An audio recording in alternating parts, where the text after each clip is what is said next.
Like பண்ணுங்க, share பண்ணுங்க, மறக்காம சப்ஸ்கிரைப் பண்ணுங்க.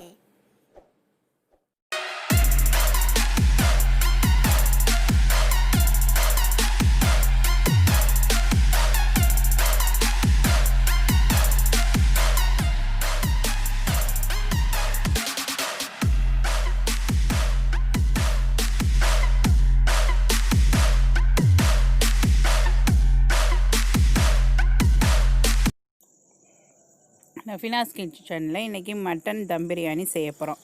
அது எப்படி செய்ய போகிறோன்னா, ரொம்ப சுலபமான முறையில் குக்கர் யூஸ் பண்ணாமல், பிரியாணி மசாலா யூஸ் பண்ணாமல் மட்டன் பிரியாணி எப்படி செய்கிறதுன்னு இன்றைக்கி நஃபினாஸ் கிச்சனில் பார்க்க போகிறோம். ஃபஸ்ட்டு 1 கிலோ மட்டனுக்கு ஒரு 1/2 கிலோ வெங்காயம் எடுத்துக்கோங்க. அதை நல்லா ஸ்லைஸாக கட் பண்ணி வச்சுக்கோங்க. அப்புறம் தக்காளி எடுத்துக்கோங்க, தயிர் எடுத்துக்கோங்க, அப்புறம் இஞ்சி பூண்டு பேஸ்ட்டு எடுத்துக்கோங்க, அப்புறம் புதினா, கொத்தமல்லி, பச்சை மிளகா, லெமன் ஆஃப் எடுத்துக்கோங்க. சட்டியை நல்லா காய வச்சுட்டு அதில் நல்லா 2 பெரிய கரண்டி அளவுக்கு நெய் சேர்த்துக்கோங்க. அப்புறம் ஆயில் ஒரு 2 பெரிய கரண்டி சேர்த்துக்கோங்க. இப்போ அதில் பட்டை, ஏலக்காய், பிரியாணி இலை, லவங்கம் இதெல்லாம் சேர்த்துக்கோங்க. அன்னாசிப்பூ, இப்போ நம்ம நறுக்கி வச்சுருக்க வெங்காயத்தை சேர்த்துக்கிறோம். சேர்த்துட்டு நல்லா வதக்கி விட்டுக்கோங்க. அது நல்லா கோல்டன் ப்ரௌன் கலரில் வர வரைக்கும் வதங்கட்டும். இப்போ நல்லா வெங்காயம் வதங்கிருச்சு. இப்போ தக்காளி சேர்த்துக்கோங்க. தக்காளி ஒரு 1/2 kg சேர்த்துக்கோங்க. அதுவும் நல்லா வதங்கட்டும். இப்போ சால்ட்டு சேர்த்துக்கிறோம். அதுக்கப்புறம் நம்ம கழுவி வச்சுருக்க மட்டனை சேர்த்துக்கிறோம். மட்டன் 1 kg சேர்த்துக்கோங்க. சேர்த்துட்டு நல்லா மிக்ஸ் பண்ணி விட்டுடுங்க.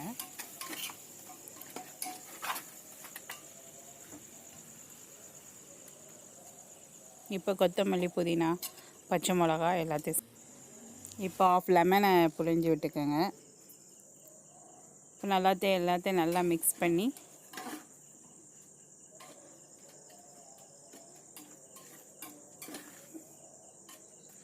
இப்போ நம்ம எடுத்து வச்சுருக்க இஞ்சி பூண்டு பேஸ்ட் 1 கப் எடுத்து வச்சுருக்கோம்ல, அதையும் சேர்த்துக்கோங்க.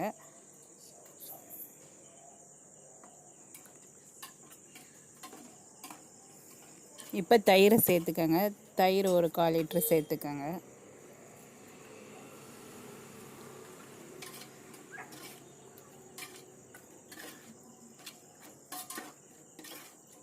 இப்போ 1 ஸ்பூன் மிளகாத்தூள் சேர்த்துக்கோங்க.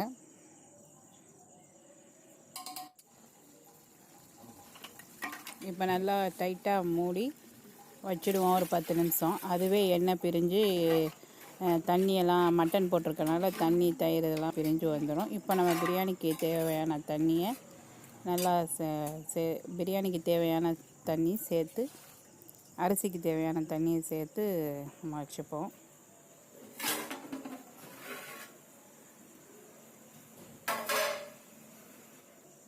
இப்போ நல்லா தண்ணி கொதிச்சிருச்சு.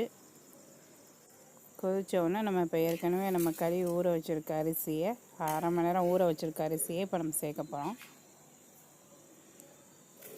இதில் எந்த பிரியாணி மசாலா எதுவுமே சேர்க்கலை. வெறும் இஞ்சி பூண்டு பேஸ்ட்டு, மிளகாத்தூள், பச்சை மிளகா இதான் காரத்துக்கு சேர்த்துருக்கோம். வேறு எதுவுமே சேர்க்கலை. எண்ணெய், தக்காளியும் வெங்காயம் அதிகமாக சேர்த்துருக்கோம், அவ்வளோதான்.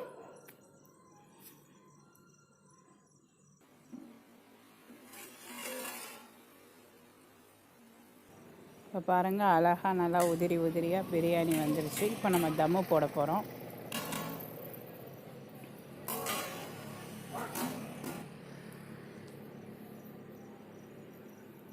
கீழே இப்போ தம்முக்கு தோசைக்கல்லை வச்சுட்டு மேலே ஒரு சட்டியில் தண்ணி வச்சுருங்க.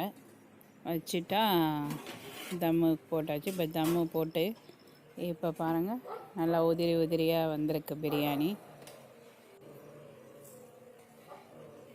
எவ்வளோ அழகாக வந்திருக்கு பாருங்கள்.